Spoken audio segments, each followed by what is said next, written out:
Hello and welcome to Sean White's Solar and Energy Storage Podcast. All right, today on the podcast we have Sean Tygrett, and Sean spells his name the correct way. That is SEAN. And Sean is the Chief Operating Officer of Carbon Info. And besides spelling his name correctly, he spells Carbon Info correctly, and that's as in ENFO. So what's up, Sean, with the correct spelled name? Why are other people spelling info with an I when you know how to spell it with an E? Well, I think that's a great segue into what we do. We are, as a marketplace that's operating on blockchain, we understand the importance and power of not only solar powered and clean power generation, but also the data that comes from it. And so being able to leverage that information and turn that into monetary opportunity for installers and for homeowners and commercial owners that have solar, that's how we think about the business that we're in. Well, that's pretty cool. And I think that the future in this industry, and maybe every industry is going to kind of merge together, has a lot to do with coordinating all of these different things. If we have like things that make energy, things that use energy, things that can crunch the numbers, like computer chips is what they're doing, crunching numbers, making the AI and the blockchain, as you mentioned. Yeah, I think that's a great observation. Absolutely. It makes me kind of think of the concept of circular economies. And, as you produce something, it's designed in such a way that it can be reclaimed, reused, or refurbished.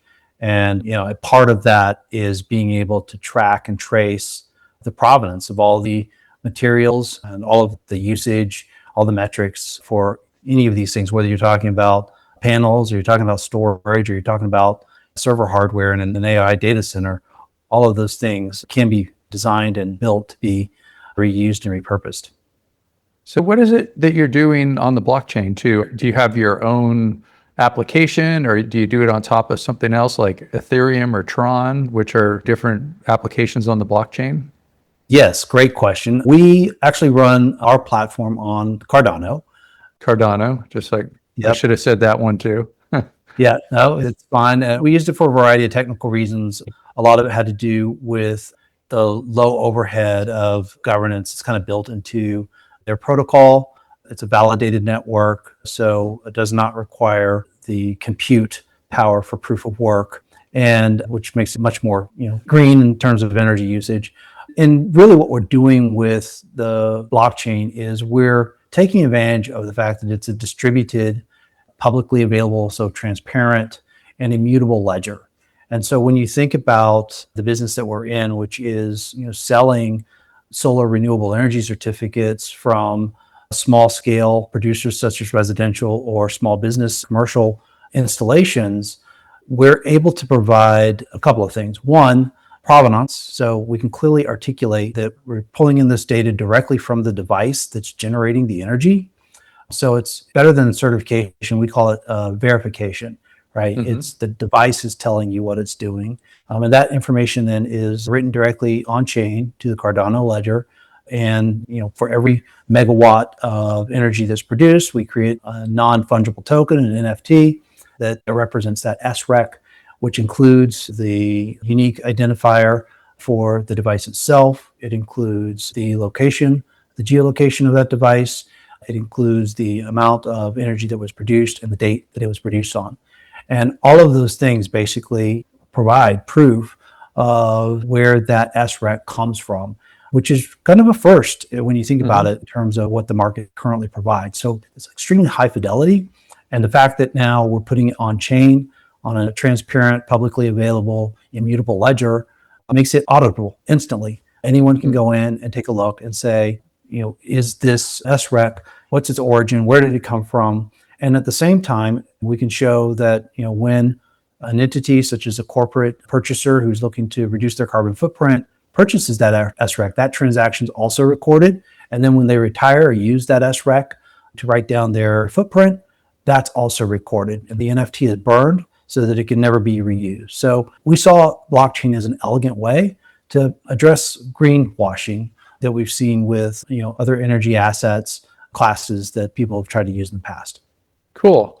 Yeah, and so SREC, Solar Renewable Energy Certificate, 1,000 kilowatt hours, you get this credit. It's mostly in a few states where SRECs are a big deal, like New Jersey, Massachusetts, and Washington, D.C., which is not a state yet. Right. And so there's some other states that have SRECs that aren't worth as much, and they don't have SRECs everywhere, but I wish they did because they're really cool.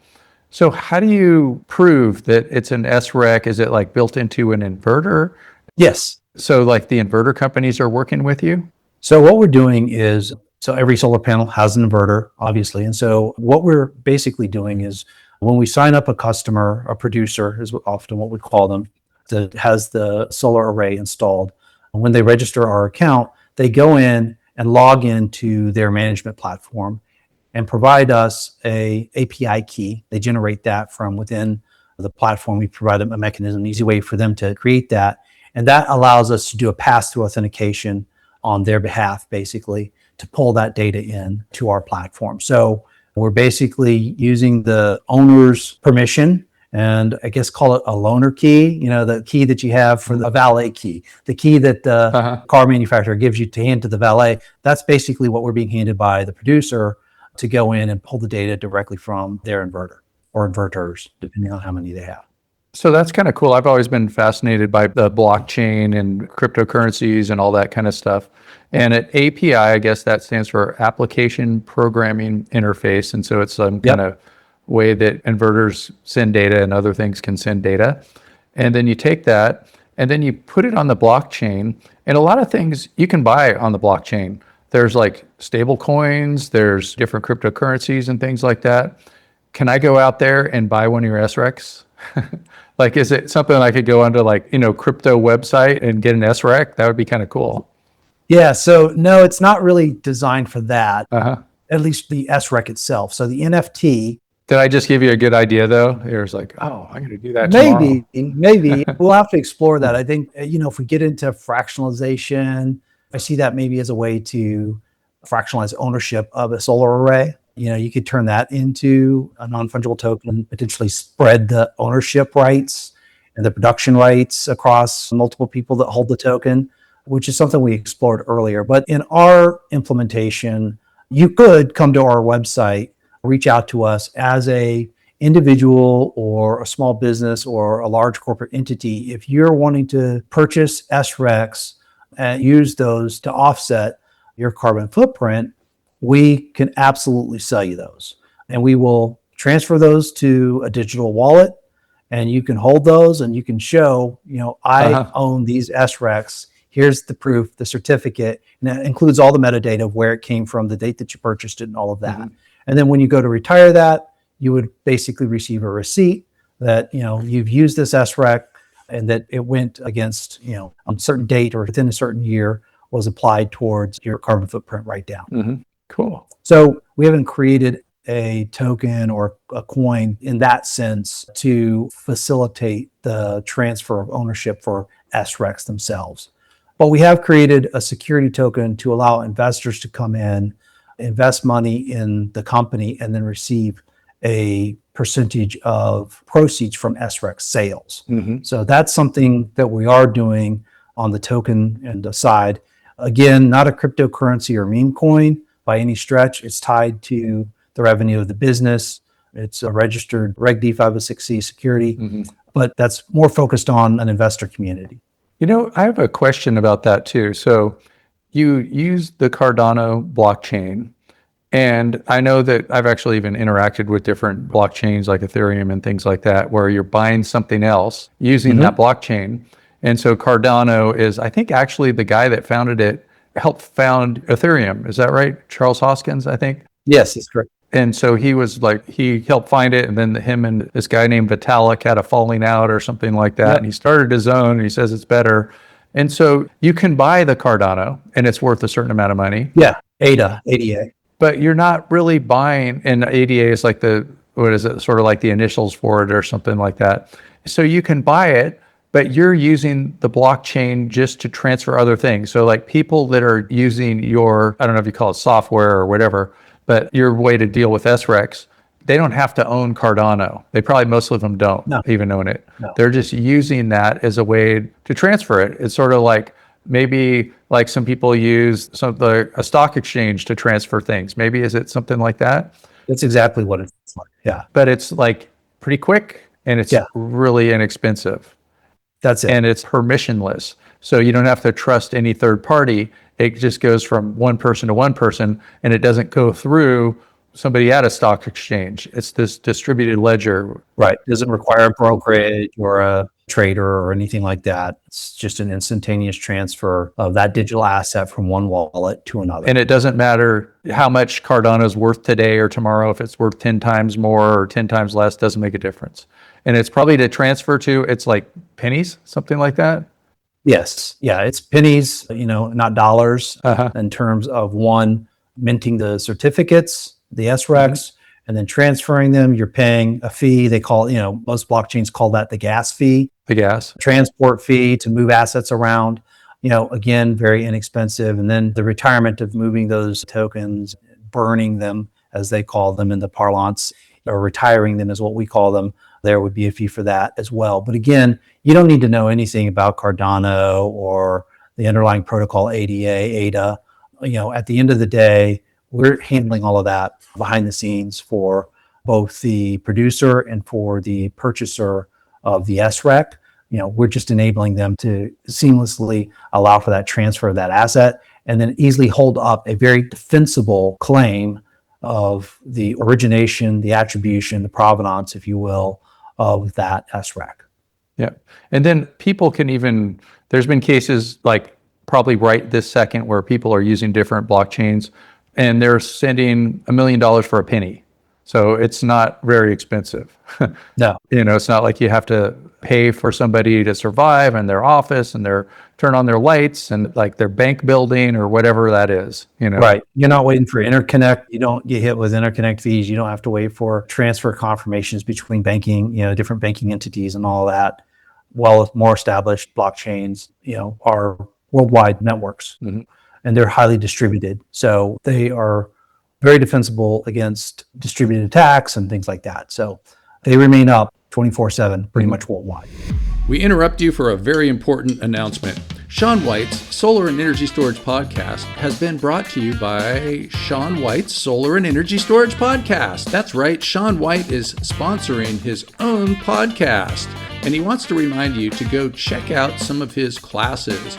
You can go to SolarSEAN, that's Solar, SEAN.com, and then click on the links to check out his classes. You can check out his heat spring classes, and you can also hire him to teach classes for you, like at your company, something like that.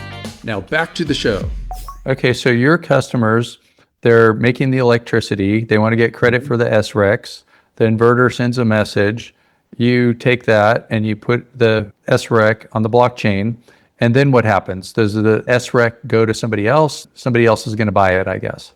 Great question. So the first thing we do is when we set up a new account for our customers is we're basically we're collecting that data, and then a typical home generates, say, 10 to 15 RECs a year. A business, on average, 400 RECs a year. And so on a day-to-day basis, you're not generating a REC every day. It's a fraction of a REC. So we basically kind of hold that data until we get to 1,000 kilowatt hours, right? And then we've hit the tipping point to say, okay, now we can mint.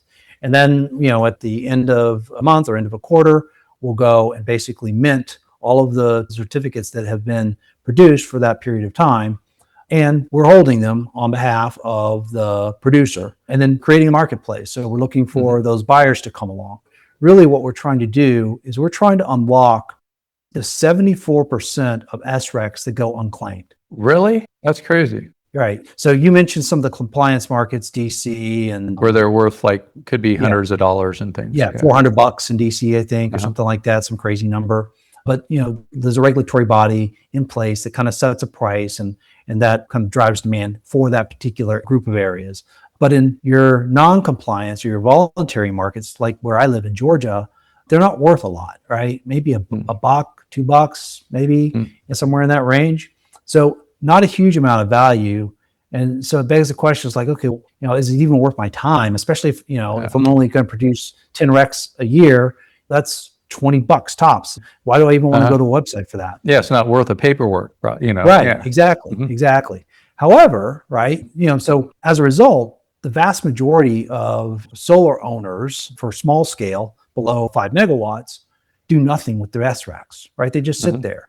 And that's really what we saw, when we looked at the numbers. That's about $1.9 billion, right, that's sitting in that pool in the voluntary markets of SRECs. And with 74% of that not being collected or sold, you're looking at $1.4 billion that is trapped, that's just sitting there because it's hard work, right, quite honestly, to go and have a conversation with all those, hundreds of thousands, millions of people and get them on the platform. So, if you're a large scale seller, that's not worth your time. You're going to go to large commercial solar farms and just sign a deal, and you're getting thousands, hundreds of thousands of SRECs at one go. But that's where Brytr is kind of trying to position itself. It makes it easy, so it creates that frictionless onboarding experience. I just have to log into my management console, create a key, and add my solar array to the platform, and then everything else is taken care of for me. We aggregate those across thousands, hundreds of thousands of households, and suddenly we're at a scale now where we can go and sell that to a corporate buyer. And what's interesting about these SRECs is because they're not produced from some nameless, faceless, large commercial solar array, these are households, right? These are business owners. That, if you think about it, purchasing an SREC, if I'm a business like, say, Amazon, and I purchase my SREC from you, Sean White, instead of going to some large commercial farm, or I could do that too. But if I go and purchase it from you, that's more of a customer engagement, right? I'm now talking to you, Sean White, one of my customers, and I have an opportunity to reward you for your contribution to a better environment. And so that's what we've created in this space, is what we call the Eco Loyalty Reward, which is also another innovation. So we're racking up a number of innovations here. We've got aggregation for small scale producers, right, that no one's really targeted or thought to go after.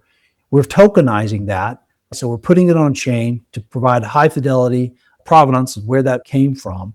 And then three, we're tying that back to the producer as a customer of the potential buyer.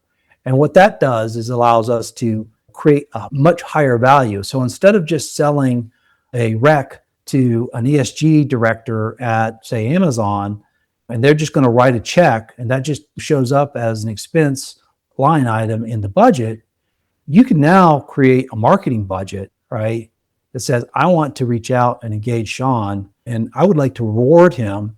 And instead of giving him $2 for his REC, I'll give him a $20 gift card to Amazon. And so now if I'm producing, say, 10 RECs a year, that's $200 in Amazon gift cards. That's a much better value proposition than $20, especially if you're doing business with Amazon on a frequent basis. So plug in your corporate buyer, and that's really what we're trying to create here, is a way for corporate organizations that are committed to reducing scope 2 and or scope 3 carbon emissions. SRECs are a great way to do that. And then taking that and tying it now to a customer or a business partner that I'm working with allows for me to have a more meaningful use of those funds and get a return on engagement that I wouldn't have otherwise had. We interrupt this podcast for a very important announcement. This podcast was brought to you by Magic Solar Crystals, turning sunlight into energy. Okay, so with the SRECs, the way that I learned it, and this was a long time ago, is that the utility would get fined if they didn't have enough of this SRECs, and they would start even building their own solar projects, and then the price would go down. But are you saying too, like corporate buyers, that instead of the utility being required to have so much green energy, it's like Amazon and things like that too? Yeah. In different markets? Yeah. So one of our early investors, Cox Enterprises, a strategic partner, they kind of helped get us started. And we ran an initial pilot project with them that allowed them to reach out to their employees and purchase SRECs from employees as kind of a test case. And that worked exceedingly well and kind of one, gave the Cox family the confidence to invest in us, which was phenomenal, and we greatly appreciate that. But two, it also facilitated additional conversations with other providers. And so we've got a presentation with a major credit card carrier who has a Scope 3 emission reduction goal in their plan, and they've just been struggling with how to resolve that. And I think what'll be interesting is we'll pitch them like, you've got all of these small business owners that use your network, and so by extension, they're part of your ecosystem, they're part of your business, they're part of their supply chain, if you will. And if you could buy RECs from them, you're basically able to reduce your Scope 3 emissions and reward people that are processing payments on your network. And so, yeah, I mean, there are those types of incentives for the corporate entities that are looking and still committed, even in this environment, to reducing their footprint. And so some of this, like when you buy a product and they say, this company is running on 100% green energy, is it could be because they're buying the SRECs from you or through your program?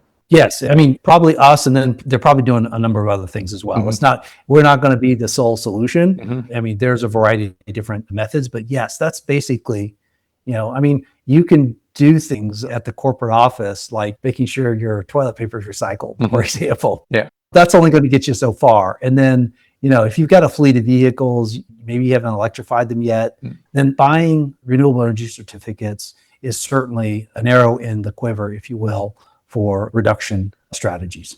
Great. So where do people go to do business with you? Where can they find you? At carboninfo.io. I probably should have had our graphic artist add the .io there, but yes, or just do a Google search on Carbon Info, spelled with an E correctly. You'll quickly find our website. Okay, great.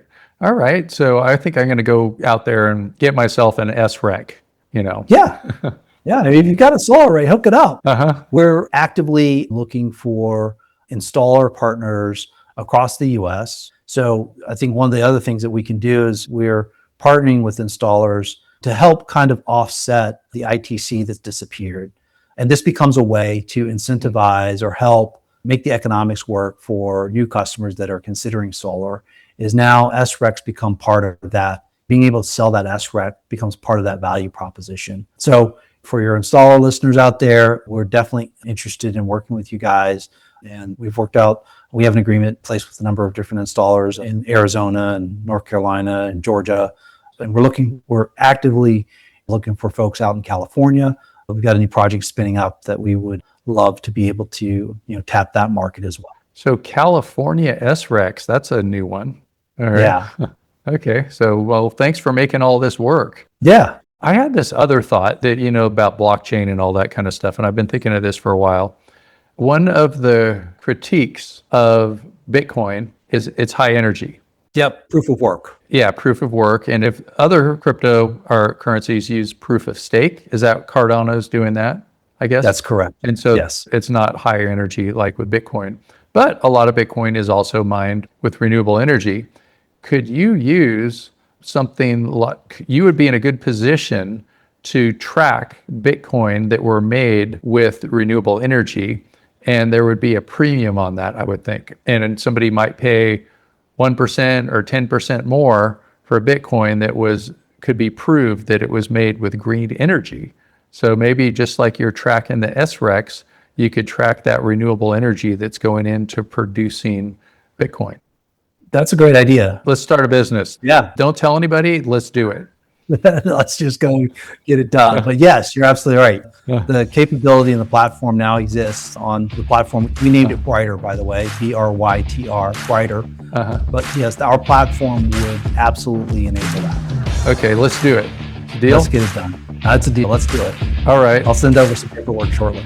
Okay, and I'll delete this part of the podcast if you're serious. Okay, if you want to come on again, let's do it, and let's stay in touch. All right.